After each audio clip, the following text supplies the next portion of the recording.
एक आदमी को लवारिस सूअर मिला जी, उसे पिलाया, नहलाया, धुलाया, सारा सेवा किया, तो दोनों के बीच मित्रता हो गई। अब उनको बढ़िया खीर पूड़ी खिलाने लगे, लेकिन सूअर को लगता है कि ये सब हजम होगा। अंत में क्या हुआ देखना आप।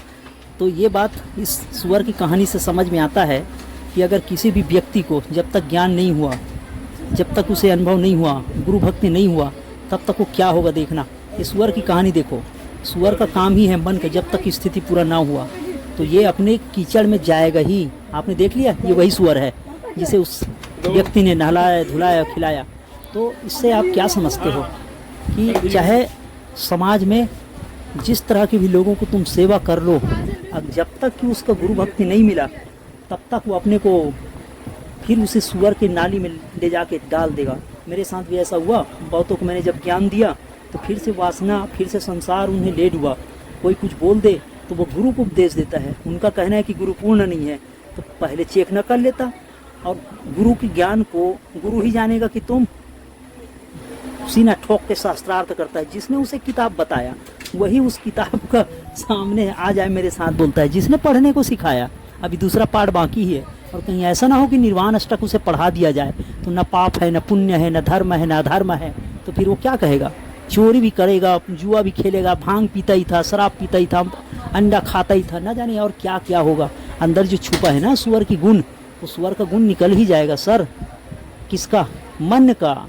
आपका भला चाहते हैं, इसीलिए तो आपको ये बातें कही जा रही है कि साधना करो, जिस भी गुरु को रहो उसी का रहो। और मन जो है बार बार छलेगा, बार बार धोखा देगा, फिर से उन्हीं जगहों लेके जाएगा। और सच में जो पेड़ से आम गिरा वो आम का पेड़ ही पैदा करेगा। उनके चेहरे से झलकता है कि ये किसका शिष्य है। तो जैसे आम के पेड़ से आम ही फलेगा, बबूल ना फलेगा। तो गुरु अष्टकम पढ़ लेना बड़ी बात नहीं। उसमें सर कुछ लिखा है, स्वप्न जगत में सब कुछ स्वप्न ही है। तो स्वप्न है तो स्वप्न में चोरी भी करो, जुआ भी खेलो, सारी चीज करो। अब ज्ञानी ने कहा, अब जिसने गुरु अष्टकम लिखा आदि शंकराचार्य, वो खुद कहता है कि न पाप है, न पुण्य है, न धर्म है, न ब्रह्मचर्य है। तो इसका मतलब क्या? सब कुछ नाश कर दिया जाए। ये अंतिम स्थिति का है, समाधि स्थिति जो प्राप्त है उनके लिए। वो किताब उनका था, आपका और मेरा नहीं।